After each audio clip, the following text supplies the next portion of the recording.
Jóvenes, bienvenidos a su primera clase de la segunda unidad del segundo semestre de la materia de Idioma Español 2. El día de hoy abordaremos el tema lenguaje figurado. Veamos de qué trata. El lenguaje figurado consiste en expresar los pensamientos en forma distinta a la normal, común o corriente, de manera que el que oye o lee preste más atención por lo sorprendente de la expresión.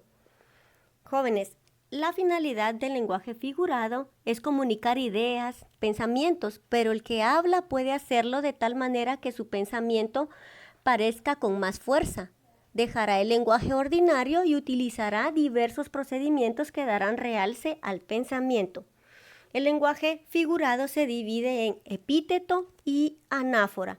Veamos de qué trata epíteto. El epíteto son expresiones, cualidades que todo el mundo puede distinguir. Se utiliza sobre todo en la poesía. Consiste en la introducción de ciertos adjetivos que resultan innecesarios porque describen algo que es básicamente obvio.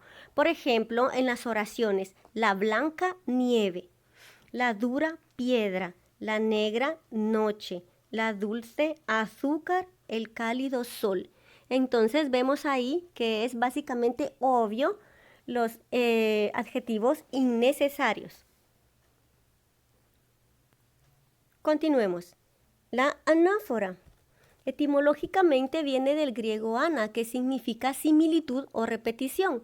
La anáfora consiste en la repetición de una o varias palabras al comienzo de una frase o versos generalmente consecutivos.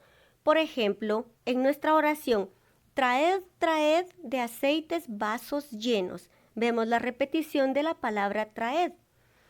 En nuestro siguiente ejemplo, temprano madrugó la madrugada. Vemos la repetición de la palabra madrugar. Y en nuestra imagen tenemos el mar es azul, el mar es inmenso, el mar es luz. Entonces ahí vemos las frases o versos consecutivos.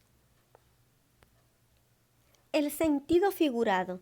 Veamos el sentido figurado entre la diferencia del lenguaje literal. Es que el lenguaje literal es el sentido propio de las palabras y las podemos encontrar en un diccionario. El sentido figurado, en cambio, se usa cuando las palabras o expresiones se apartan del significado habitual y buscan una especial expresividad. Por ejemplo, en la oración, he estudiado tanto que me sale humo de la cabeza. Es en sentido figurado y transmite que esa persona ha estudiado mucho. Nuestro siguiente ejemplo, estoy muerto de cansancio. En sentido figurado, tal es el cansancio que tiene una persona por algún esfuerzo extra en su trabajo, en quehaceres o en ejercicios o en otras actividades. Tengo tanta hambre que me comería un elefante. Entonces, en sentido figurado, esta oración significa que tiene un hambre atroz. Tal vez no hizo un tiempo de comida, no comió a la hora acostumbrada, hizo muchas actividades y eso le abre el apetito más de lo normal. El sentido figurado en este ejemplo está para chuparse los dedos. Entonces, el sabor tan delicioso que encontró en lo que comió, que a veces expresamos así. Muchas veces nosotros hablamos en sentido figurado y esta frase pues se nos hace bastante familiar, ¿verdad? Tenemos nuestro siguiente ejemplo, que dice que le costó un ojo de la cara. Espero que te guste. Me costó un ojo de la cara. Casi siempre hablamos así al referirnos al precio alto del producto que compramos y en esta ocasión, en esta imagen, es algo que va a regalar, indicándole pues por lo consiguiente que lo cuide porque le ha costado bastante dinero. Entonces, jóvenes, el lenguaje figurado se opone al lenguaje literal, que supone que las palabras tienen el sentido que define su significado exacto.